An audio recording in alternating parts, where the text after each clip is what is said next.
ग्राम टपरियन में एक नुक्कड़ सभा को संबोधित करते हुए भाजपा की प्रदेश उपाध्यक्ष, पूर्व मंत्री और छतरपुर विधानसभा क्षेत्र से भाजपा प्रत्याशी श्रीमती ललिता यादव ने कहा कि मैं आपकी सेवक होने के नाते आपसे तीसरी बार विजयश्री का आशीर्वाद मांगने आई हूं। आप छतरपुर से कमल के फूल को जिताएं जिससे मुझे सतत रूप से आपकी सेवा करने का मौका मिल सके। जनसंपर्क के क्रम में उन्होंने ग्राम बरा, कीरतपुरा, नंदपुरा, कूंड और टपरियन गांव का भ्रमण किया। टपरियन गांव में कुछ किसानों को बिजली संबंधित परेशानी का जिक्र करते हुए कहा कि मैं आपको वचन देती हूं कि आप लोग मुझे आशीर्वाद दे तो मैं सबसे पहले विधायक निधि से यहां डीपी लगवाकर बिजली की समस्या का स्थायी समाधान करूंगी। पिछले 5 साल में जो जरूरी काम थे उनकी अनदेखी की गई है।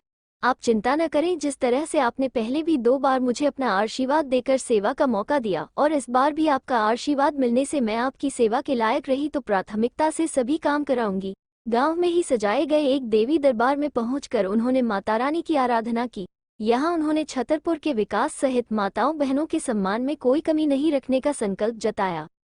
ग्रामीणों ने पारंपरिक तरीके से ढोल नगाड़े बजाकर, मंगल कलश सजाकर श्रीमती ललिता यादव का स्वागत किया। उनके माथे पर विजय तिलक लगाया और माला पहनाई। गांव के बीच में ग्रामीणों ने उनका फलों से तुलादान करने की तैयारी की थी। यहां पहुंचने पर उन्होंने विनम्रता से आग्रह करके अपने बजाय गांव की कुछ कन्याओं को तुला पर बैठाकर उनका तुलादान कराया और देवी मां के जयकारे लगवाए। यहां भी उन्होंने बुजुर्ग महिलाओं के पैर छूकर उनसे आशीर्वाद लिया और बड़ी संख्या में महिलाओं ने उन्हें गले लगाकर भारी मतों से जिताने का भरोसा दिलाया। इन गांव में शाम से देर रात तक जनसंपर्क चलता रहा। इस दौरान उत्साही ग्रामीणों की भारी भीड़ बनी रही और गांव का चप्पा चप्पा भाजपा के जयकारों से गूंजता रहा। हमारे टपरियन के सभी प्यारे प्यारे बच्चों की, यहाँ उपस्थित हमारे सभी मतदाता भाइयों की आज आप लोगों के बीच में आना हुआ। आप सभी जानते हैं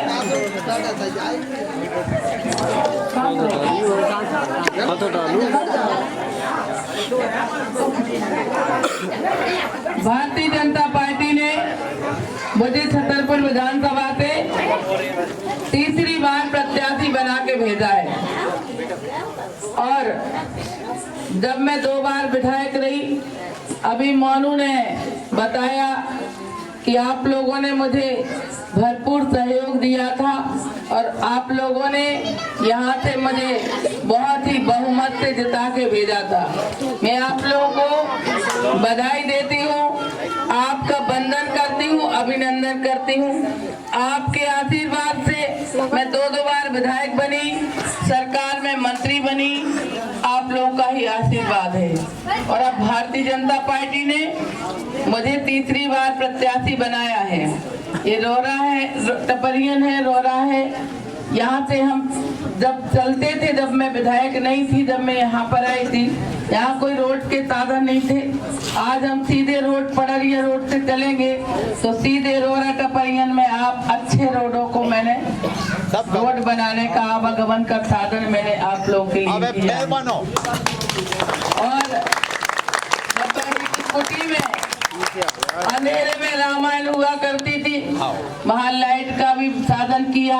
काम मैंने बहुत किए, बखाने के नहीं क्योंकि काम बहुत किए, लेकिन बड़े बड़े काम मैं कह रही हूँ कि मैंने ये काम किए हैं। देश में नरेंद्र मोदी जी की सरकार है, मध्य प्रदेश में भारतीय जनता पार्टी की शिवराज सिंह चौहान की सरकार है। नरेंद्र मोदी जी ने पूरे देश में काम किए। हम चाहे प्रधानमंत्री आवास योजना की बात करें, हम उज्ज्वला रसोई गैस सिलेंडर की बात करें, हम आयुष्मान कार्ड की बात करें, आयुष्मान कार्ड में 5 लाख तक का इलाज फ्री है।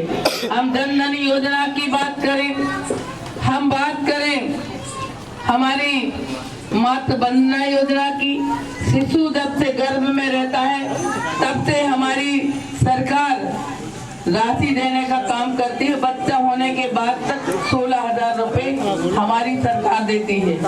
हमारी शिवराज सिंह चौहान की सरकार ने लाडली लक्ष्मी योजना के माध्यम से 46 लाख बेटियां ऐसी हैं जो लाडली हैं और पढ़ रही है, उनकी फीस सरकार दे रही है। जबकि शादी होगी उनकी तो एक निश्चित राशि हमारी सरकार देगी।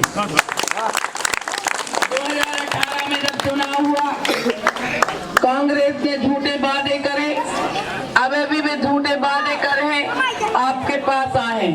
उनने कई किसानों को कर्ज माफ करें, एक भी किसान को कर्ज माफ नहीं करो, लेकिन हमारे मोदी जी ने और शिवराज सिंह चौहान जी ने 12,000 रुपया प्रति वर्ष लोगों को देने का काम किया।